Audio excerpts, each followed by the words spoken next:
Hello friends, আমি Shubham. The Bengal files recent টাইমে সব থেকে কন্ট্রোভার্সিয়াল মুভির মধ্যে একটা, যেখানে দেখানো হচ্ছে ডাইরেক্ট অ্যাকশন ডে এবং তার সঙ্গে দেখানো হচ্ছে একটা ইনভেস্টিগেশন। এই দুটো জিনিস একসাথে কিভাবে আসছে সেটাই বেঙ্গল ফাইলসের সিনেমাটায় দেখানো হয়েছে। আরো অনেক কিছু আছে, আমি ডিটেলে যাচ্ছি না, কারণ যারা যারা এখনো পর্যন্ত সিনেমাটা দেখেননি তাদের জন্য স্পয়লার হয়ে যাবে, মজাটা চলে যাবে সিনেমাটা দেখার। আমি এর আগে যে ভিডিওটা বানিয়েছিলাম বেঙ্গল ফাইলস বাংলাতে যে ব্যান হয়েছে সেটাকে কেন্দ্র করে আমার কিছু বক্তব্য ছিল, সেটা নিয়ে একটা ভিডিও বানিয়েছিলাম। তার মধ্যে আমি বলেছিলাম যে যখনই এই সিনেমাটা আমি দেখতে পাবো সেটা জোগাড় করেই হোক না কেন, কারণ আমাদের এখানে এই সিনেমাটা রিলিজ করা হয়নি, এখানকার গল্প কিন্তু এখানে রিলিজ করা হয়নি। এইবার আমি বলেছিলাম তখন সেই ভিডিওতে যে যখনই আমি জোগাড় করে হলেও দেখতে পারবো তখন আমি এই সিনেমাটা রিভিউ দেবো। আমি দেখলাম বেঙ্গল ফাইলস, এখন আমি এই সিনেমাটা রিভিউ করবো এই ভিডিওতে।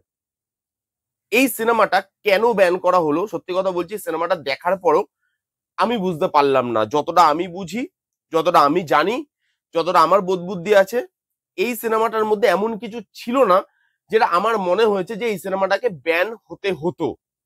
সবসময় বলেছি যে কোনো সিনেমাই যখন সেন্সর বোর্ড থেকে পাস হয় সেটা ব্যান করা যায় না, সেটাকে ব্যান কেউ করতে পারে না, সেটা সবার সামনে আসা উচিত। এই কাজটাকে নিয়ে আপনি কথা বলতে পারেন, আপনার এই কাজটা ভালো লাগতে পারে, খারাপ লাগতে পারে, কিন্তু সেই কাজটা সবাই দেখার সুযোগটা করে দেওয়া অ্যাটলিস্ট উচিত, যে সবাই দেখুক, তারপরে পাবলিক এটা নিয়ে বলুক যে এই জিনিসটা ভুল না ঠিক। তো এখানে তো রিলিজ করা হয়নি, বাকি সব জায়গায় রিলিজ করা হয়েছে। এই রিলিজ করা হয়নি, ব্যান, এগুলো নিয়ে আমি এখন আর এই ভিডিওতে কথা বলবো না, কারণ অলরেডি এগুলো নিয়ে আমি কথা বলে ফেলেছি। যারা যারা দেখেননি তারা ওই ভিডিওটা গিয়ে দেখতে পারেন, আমার চ্যানেলে আছে। এখানে আমি শুধু সিনেমাটা নিয়ে কথা বলবো। এই সিনেমাতে কি কি পজিটিভ দিক আছে, কি কি নেগেটিভ দিক আছে, যেগুলো ভালো লেগেছে বলবো, যেগুলো খারাপ লেগেছে বলবো। কিন্তু এই যে ব্যান হওয়া, এই যে রিলিজ না হওয়া, সেই জিনিসগুলো এই ভিডিওতে কিন্তু আমরা আলোচনা করব না। আমরা শুধু স্ট্যান্ডঅ্যালোন মুভিটা নিয়ে কথা বলবো। এবং এই সিনেমাতে যে জিনিসগুলো দেখানো হয়েছে, এই ধরুন ইন্ডিয়া পাকিস্তান ভাগ হওয়া, হিন্দু মুসলিম রাইট, তারপরে কমিউনাল পলিটিক্স, এই জিনিসগুলো এর আগেও কিন্তু আমরা অনেক সিনেমাতে দেখেছি, কোনো জায়গায় ছোট করে কোনো জায়গায় বড় করে কিন্তু আমরা দেখেছি। এই জিনিসগুলো সম্বন্ধে আমরা জানি, আমরা যে জানি না তা কিন্তু নয়, সেই জিনিসগুলো এখানে দেখানো হচ্ছে। তারপরও কেন ব্যান, সেটা একটা প্রশ্ন কিন্তু আমার মনে থাকবে। এবার যদি রিভিউতে আসি, এবার আর এই জিনিসগুলো নিয়ে কোনো কথা হবে না। এবং আরেকটা কথা বলে রাখি, অনেকে এবার জিজ্ঞেস করবেন যে এই সিনেমাটা প্রোপাগান্ডা সিনেমা নাকি নয়। আমি বলে দিই, দেখুন, প্রোপাগান্ডা এমন একটা জিনিস না যেটা হয়তো আমার জন্য প্রোপাগান্ডা নয়, আপনার জন্য হতেই পারে। আপনি যে আইডিওলজি ফলো করেন সেই ক্ষেত্রে প্রোপাগান্ডা হতেই পারে, বা আমার ক্ষেত্রে হয়তো কোনো জিনিস প্রোপাগান্ডা মনে হচ্ছে, আপনার ক্ষেত্রে নাই মনে হতে পারে। তো প্রোপাগান্ডাটা না পার্সন টু পার্সন ভ্যারি করে।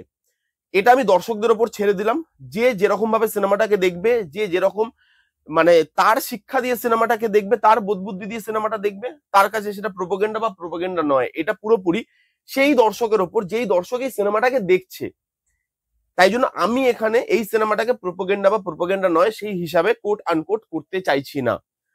দর্শকের হিসাবে যা সেটা তারা ভেবে নিতে পারে সিনেমাটা দেখার পর। আর সত্যি কথা বলতে দেখুন, বিবেক অগ্নিহোত্রীর সিনেমা কিরকম হয় সেটা আমরা জানি, সেটা জেনেই কিন্তু এই সিনেমাটা দেখতে বসা, ঠিক আছে, সেটা ক্লিয়ার করে দিলাম। এবার গল্পটা তো আমি আপনাদেরকে বলেই দিলাম যে এখানে আমাদের যে রাইট ডাইরেক্ট অ্যাকশন ডে সেইটা, এবং তার সঙ্গে প্রেজেন্ট টাইম একটা ইনভেস্টিগেশন চলছে, সেই দুটো কিভাবে কানেক্টেড এবং সেই দুটো জিনিসকে কিভাবে এক জায়গায় আনা হয়েছে, কিভাবে দেখানো হয়েছে যে স্বাধীনতা পেয়ে যাওয়ার পরেও আমরা আজকেও স্বাধীন নই।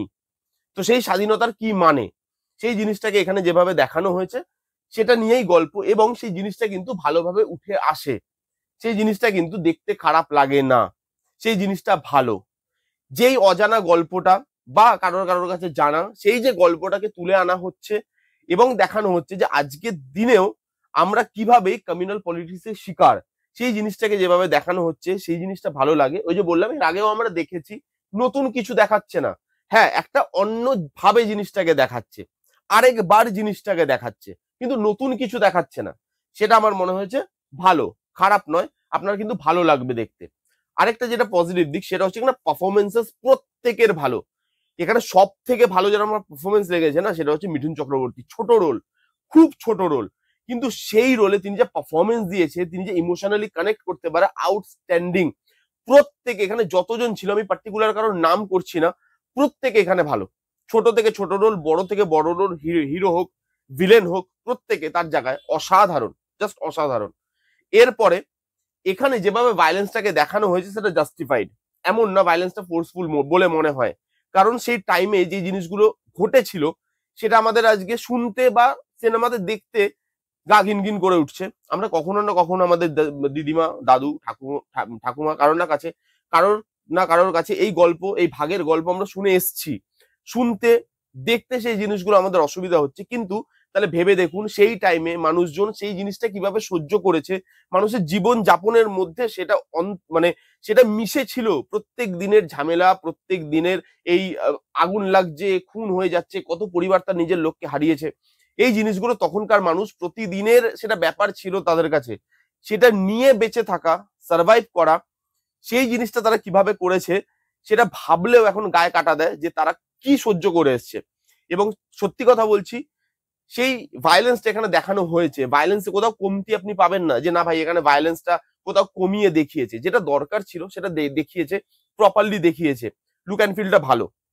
তার সঙ্গে এখানে ইমোশনটা কানেক্ট হয়। এক এক জায়গায় আছে যেখান দিয়ে আপনার চোখ থেকে জল বেরোবে, এক এক জায়গায় আছে যেখানে আপনার রাগ হবে, আপনার দুঃখ হবে, আপনার মনে হবে যে কেন কেন, এই কোয়েশ্চেনটা বারবার আপনার মনে আসবে। সেই জিনিসটা এখানে যেভাবে দেখানো হয়েছে, প্রত্যেকে যেভাবে পারফরমেন্স দিয়েছে, গল্পটাকে, এই যে দুটো জিনিস, ডাইরেক্ট অ্যাকশন ডে এবং তার সঙ্গে এখানে প্রেজেন্ট টাইমের একটা কেস বা ইনভেস্টিগেশন, সেই দুটোকে যেভাবে এক জায়গায় এনেছে, যেভাবে গল্পটাকে স্টোরি টেলিং করা হয়েছে সেটা ভালো লাগে।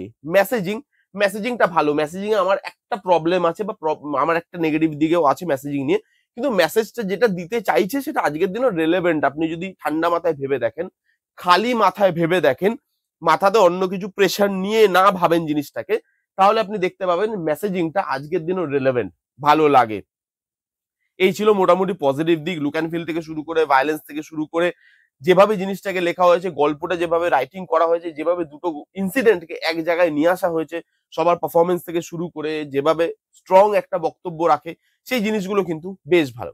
এবার যদি আমি নেগেটিভ দিকে আসি, কিছু কিছু জায়গায় তারা যে সেটগুলো তৈরি করেছে, তারা যে জিনিসটাকে রিক্রিয়েট করেছে, এরাটাকে রিক্রিয়েট করেছে, সেই এরাটার রিক্রিয়েশনটা ফিল হয়, বাজেটের যে কমতিটা সেটা কিছু কিছু জায়গায় চোখে লাগে, কিছু কিছু জায়গায় মনে হয় যে জিনিসটা না ফেক লাগছে, আর একটু বেটার করা যেত কিছু কিছু জায়গায়, সব জায়গায় না, কিছু কিছু জায়গায় সেই এরা ক্রিয়েশনটা আপনার একটু ফেক লাগতে পারে।